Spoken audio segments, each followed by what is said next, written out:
Good morning and welcome. My name is Chuck Wilson, and I'm the pastor at Bethel Church in Wallaceburg, Ontario. I'm glad that you've joined us today. Well, this is the Sunday closest to November 11th, and it is fitting and proper that we would pause to thank God for the great freedom that we enjoy to worship, not available in so many other parts of the world, and to remember as well those who have sacrificed so much to purchase that freedom on our behalf. And so let's remember them as we pause to pray.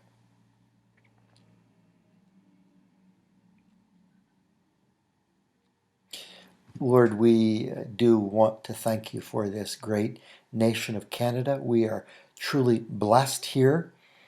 We confess that this is not a perfect nation, but it is indeed a blessed nation. And so we do thank you for the freedom that we enjoy to worship openly and honestly. We're praying, Lord, that you would continue to guard that freedom. Lord, we're thankful as well for those who have given so much so that we could enjoy what we do. We pray, Lord, that you would continue to raise up people who would faithfully defend our country and that your blessing would rest upon them. So now, Lord, even as we spend some time in your word, would you be faithful to speak through it to us, we pray. And we do ask it in Jesus' name. Amen. Amen. Thank you. Well, forgive me.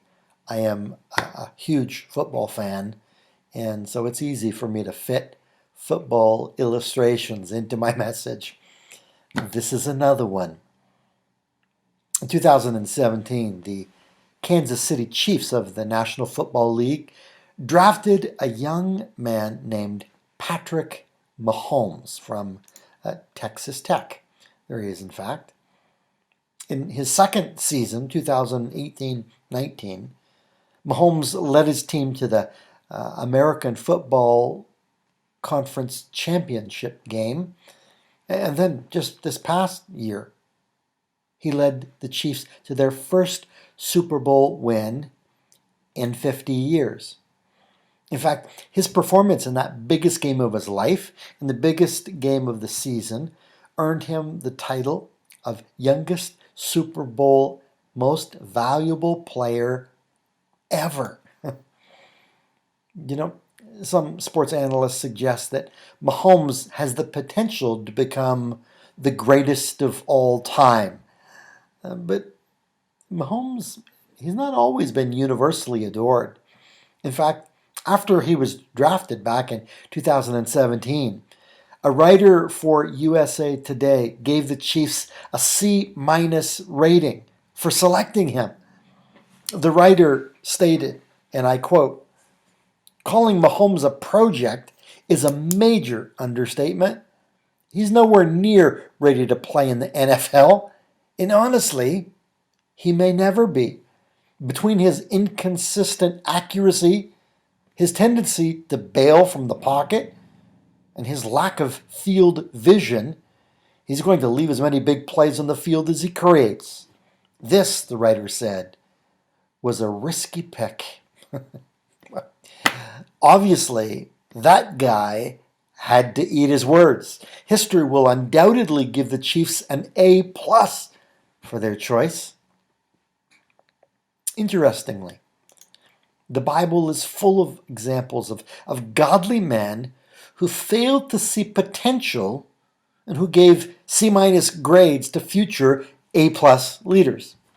Case in point, the Apostle Paul, who refused to take John Mark on his missionary journey, even parted ways with his sidekick Barnabas, that son of encouragement, who rightly saw great potential in the young Mark. In our text this morning, we'll find that Samuel looked at David and he didn't see the makings of a leader either, but God chose him anyway. This morning, we're going to be reminded to be cautious in our evaluation of others. and to ask God to give us eyes to see people as he sees them.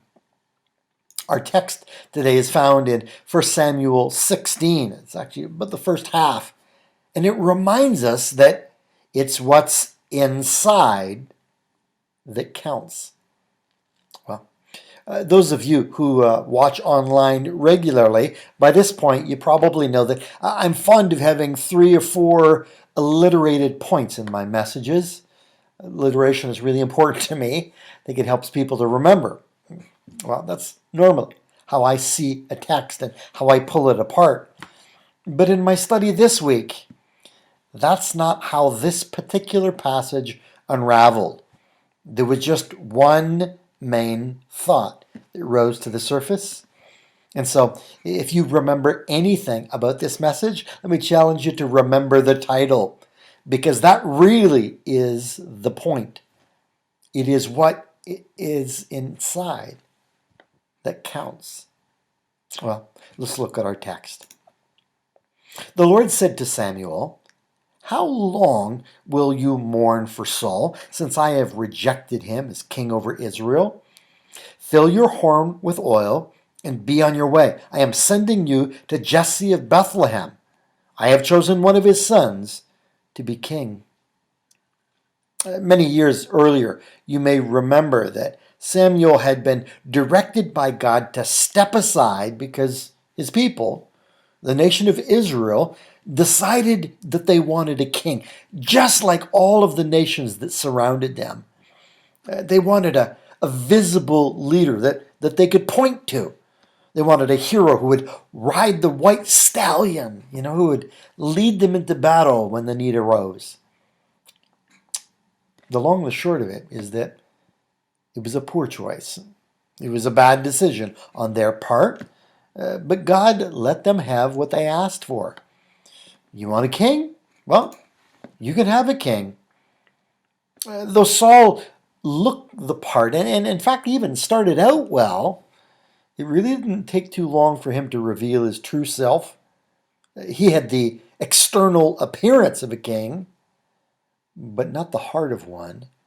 And as a result, God rejected him as the ruler of his people. In verse 1, we read that Samuel, the prophet, took this pretty hard. He sulked, and sounds like he moped about Saul's dismissal. Understand, Saul was the golden child, the one for whom Samuel had such high hopes. He would be a righteous ruler, a saintly sovereign. And so when it didn't quite work out like that, Samuel, he was crushed. But in the midst of his mourning, God speaks. Now listen, Samuel, it's time to get over your moaning and to get moving. I may have rejected Saul, but there is another who will faithfully lead the people. So stop your whining, get up, and go anoint him. I think that there's probably a pretty good lesson for you and I in that. See, friends, there is a season to mourn, but there comes a time when we've just got to get up and move on. In this case, God had chosen a new king. Isn't it good to know that God will not allow one man's failure to hinder his long-term plans? No, he'll just raise up another to get the job done. And so Samuel is sent to Bethlehem, to the family of a man named Jesse. Now you may or may not remember that Jesse was the grandson of a famous couple in the Bible, Ruth and Boaz. And it was to be one of their great grandsons, one of Jesse's 8 sons that would lead the nation. But this king, he won't be like the last one. This will not be Saul 2.0. No, this will be God's man. But Samuel said, "How can I go? Saul will hear about it and kill me."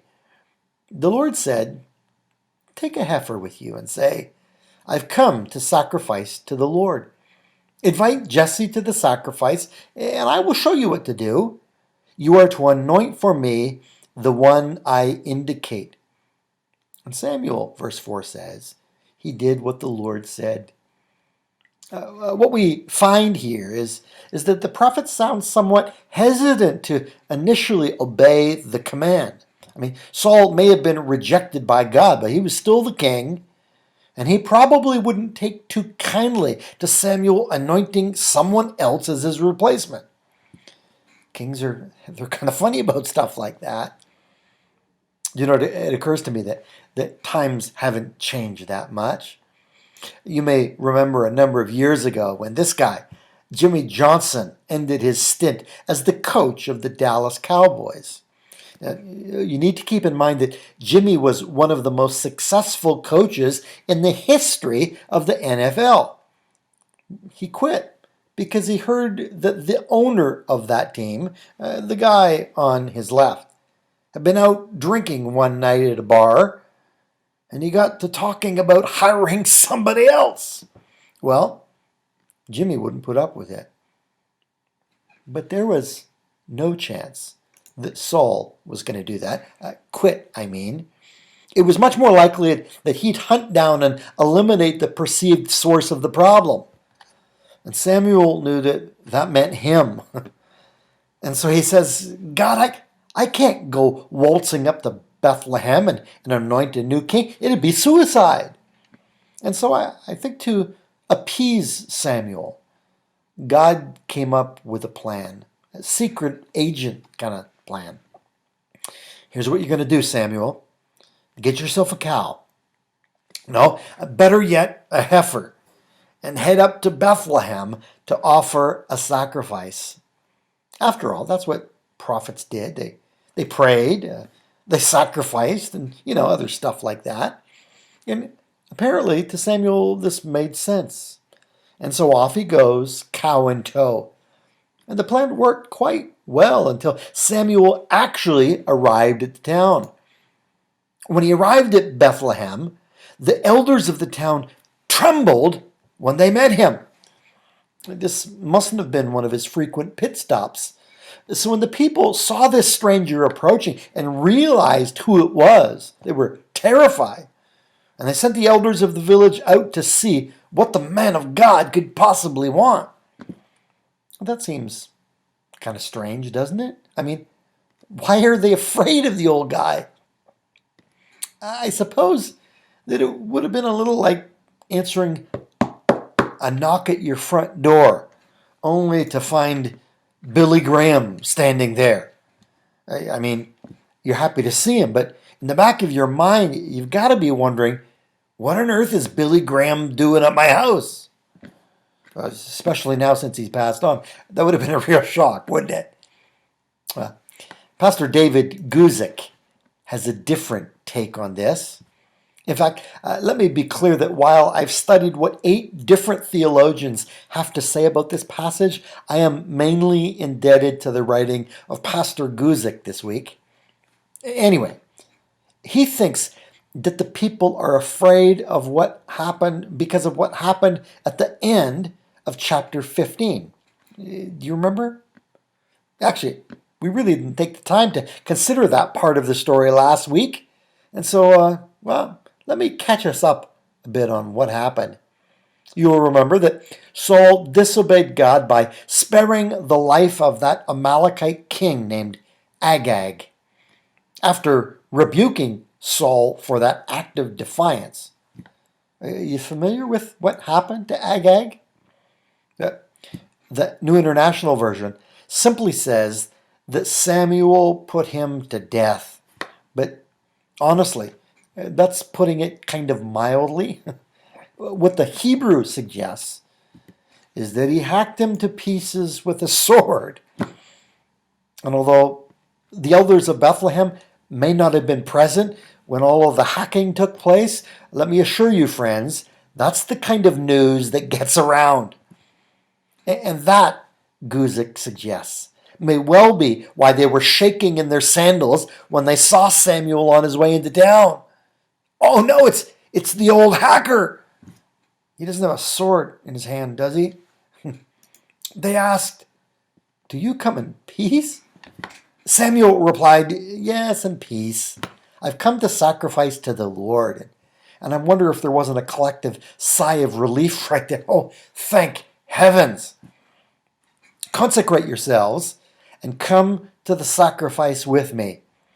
Then he consecrated Jesse and his sons and invited them to the sacrifice. Just by way of reminder, understand that not all sacrifices offered to the Lord were totally destroyed by fire.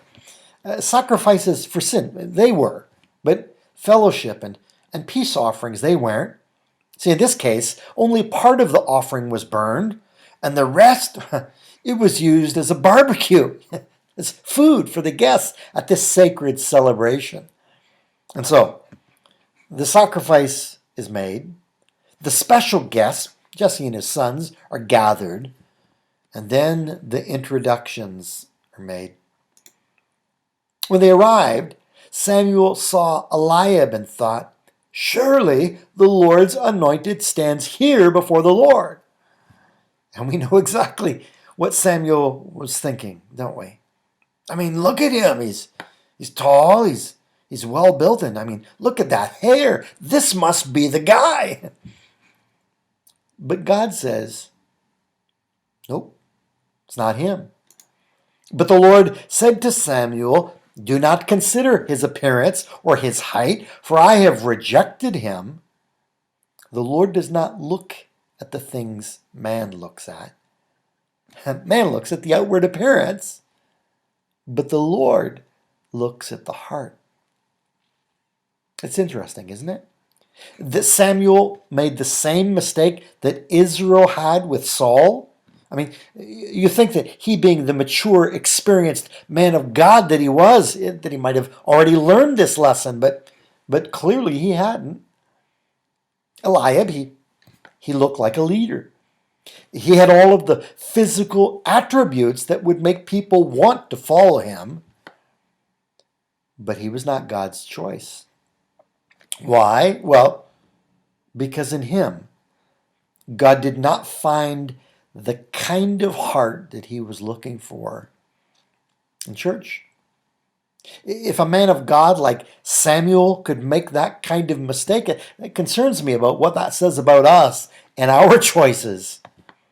I think at the very least, it says that we need to be cautious about judging another person's heart based on their physical appearance.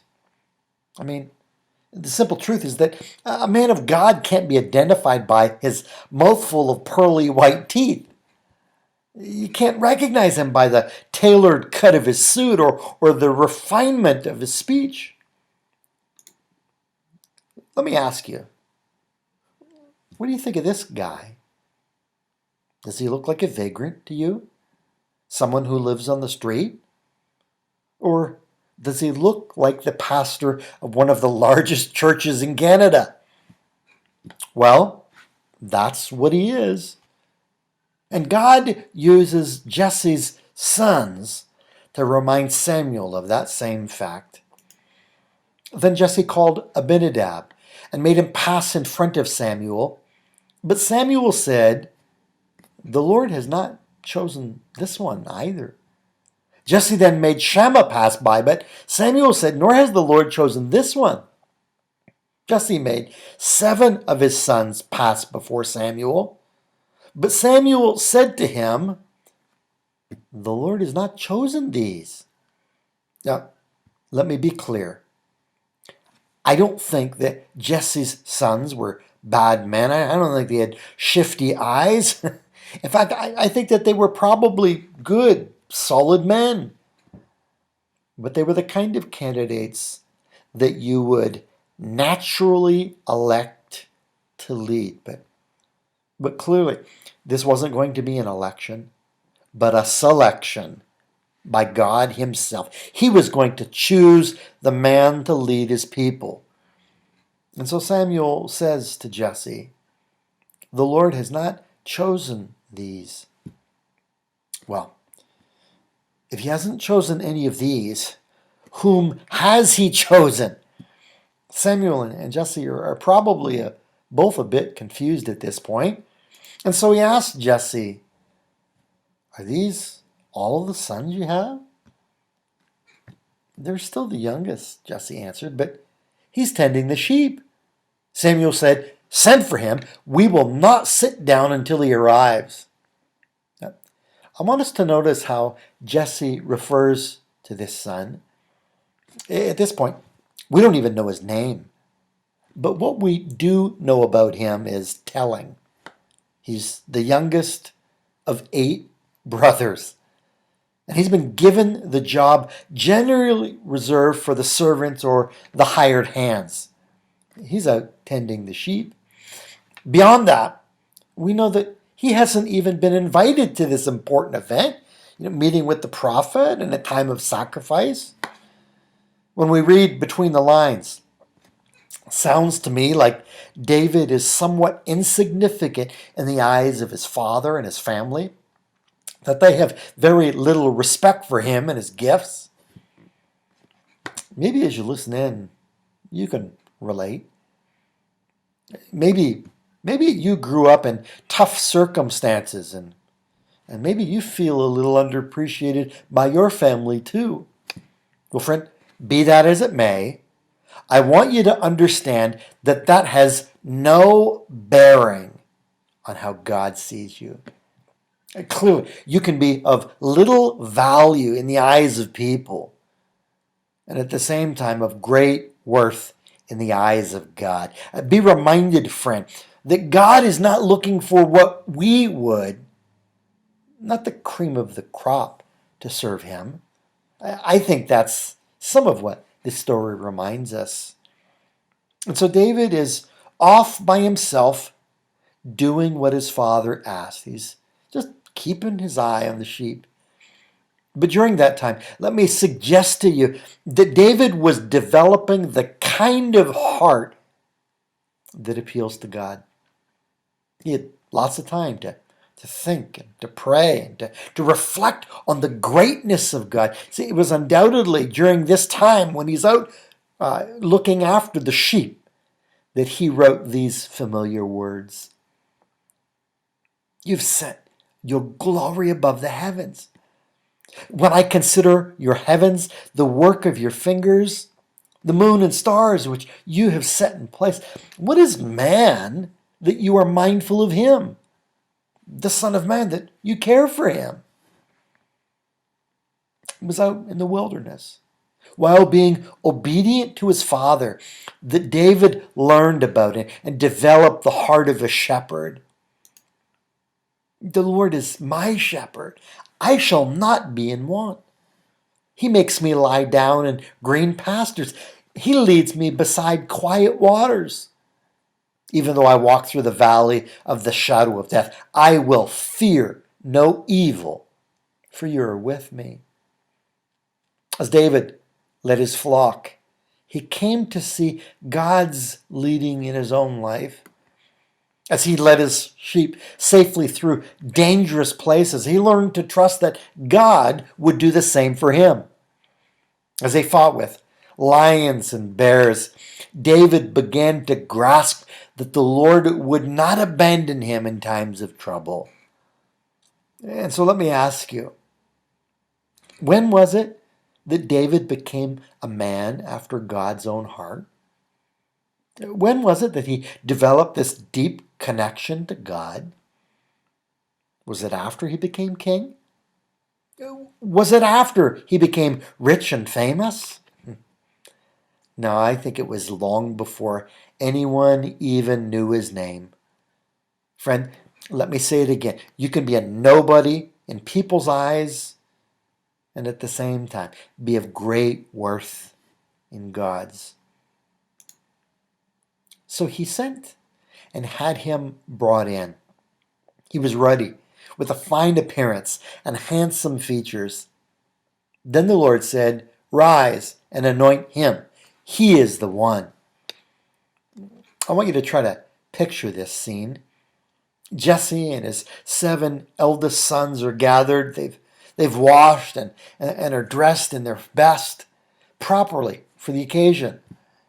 And in walks kid brother David, straight from the fields. I mean, his clothes are dirty, his hair is all over the place, and he smells like sheep. But there is something about him that's different. There's something in his eyes, and God says, this is the one, anoint him. You know, we really can't say how old David was at the time. Theologians theorize that he was somewhere between 10 and 12. And this is the one, a 10-year-old, even a 12-year-old. It's a strange choice, don't you think? I mean, why was he chosen? Was it because he was handsome? He had a lot of good-looking brothers. Was it because he was a shepherd? No, that certainly wasn't a highly skilled profession. Was it because he was a son of Jesse? No, there were lots of those. Why was he chosen? Well, it was because he was a man after God's own heart. Yeah. Please understand, you don't have to quit your job and go into full-time ministry to be a man or a woman after God's own heart. I mean, David never did. You don't have to be famous or influential or even really well-liked to be a person after God's own heart. But what you do need to do is to find a quiet place like David did and spend time with him. You do have to be faithful right where you are, even if it feels like, well, you're just twiddling your thumbs, watching sheep. Because you see, it's there, in that quiet place, as you're faithful, that God's heart will start to develop in you. That's certainly what happened to David. So Samuel took the horn of oil and anointed him in the presence of his brothers. And from that day on, the Spirit of the Lord came upon David in power. So Samuel pulls out his horn of oil. He pours it over David's head. But, I'm not sure that anybody really knew what was going on. I mean, if Samuel explained it, we don't read about it. In fact, it may not have been until many years later that the significance of this anointing became clear to anybody. His older brothers, they certainly would have missed it. I mean, can you imagine how they would have felt? I mean, seriously. You're choosing my 10-year-old brother to lead the nation over me? No. They probably thought that this was just some, sweet, sappy ceremony for their little brother David. In fact, I'm not even sure that David knew fully what was going on. God knew. Samuel knew, but we really don't know if anybody else did. But more important than his being anointed with oil was that David was anointed with the Holy Spirit. Did you notice that? From that day on, the Spirit of the Lord came upon David in power. Friends, let me tell you, that's far more important than an outward anointing. If the inward anointing doesn't happen, then the outward anointing matters very little. Well, there was a lot more I could say about him, but let me at least head toward conclusion. Not quite there, but we're on our way. Did you realize that verse, 1 Samuel 16, verse 13, is the first time that we ever hear the name of this young man, David, who would become a great man? Did you know that his name means beloved or loved one? And he will become exactly that. One of Israel's all-time best loved leaders. Did you know that his name will be mentioned more than 1,000 times in the Bible, more times than Abraham, Moses, the Apostle Paul? I think it's no accident that Jesus was never known as the son of Abraham, but he would come to be known as the son of David. That's because God would raise this young man up to be one of the greatest men in history. But as we conclude, let me remind you, where did it all begin? With him out keeping the sheep. I was thinking about that when I came across this story with which we really will conclude. It's about a Chicago bank that asked for a letter of recommendation on a young Bostonian being considered for employment. The Boston investment house where he worked couldn't say enough about the young man. His father, they wrote, was a Cabot. His mother, she was a Lowell. Further back, there was a happy blend of Saltonstalls and Peabodys and others of Boston's finest families. His recommendation was given without hesitation. Several days later, the Chicago bank sent a note saying the information supplied was altogether inadequate. It read, "We're not contemplating using the young man for breeding purposes, just for work." Neither is God a respecter of persons, but he accepts those from every family, nation, and race who fear him and who will seek his kingdom. You see, with God, it really is what's inside that counts. Why did he choose David? Well, because he looked at David's heart and he liked what he saw. May he do the same thing with you and I. Let's pray. Lord, we thank you for your word. Thank you for a simple message about being a person after your own heart. I'm praying that we would determine to be those kind of men and women who would take the time to know you well so that you can work in us in ways that we couldn't even begin to imagine.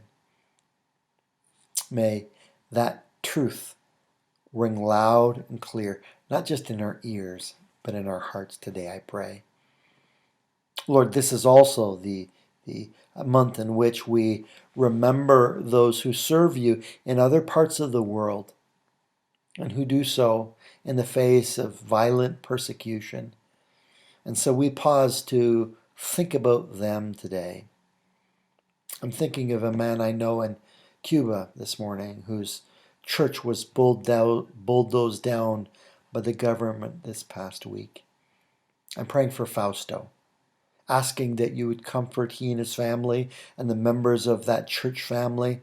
And I'm praying that they would be reminded that the church is not about building and mortar.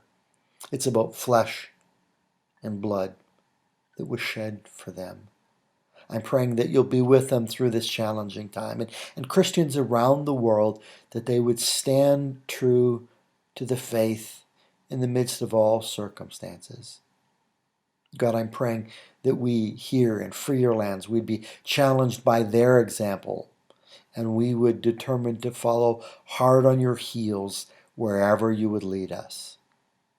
And so, again, Lord Jesus, it's in your name that we ask all of these things. Amen. God bless you. Again, thanks for being with us today.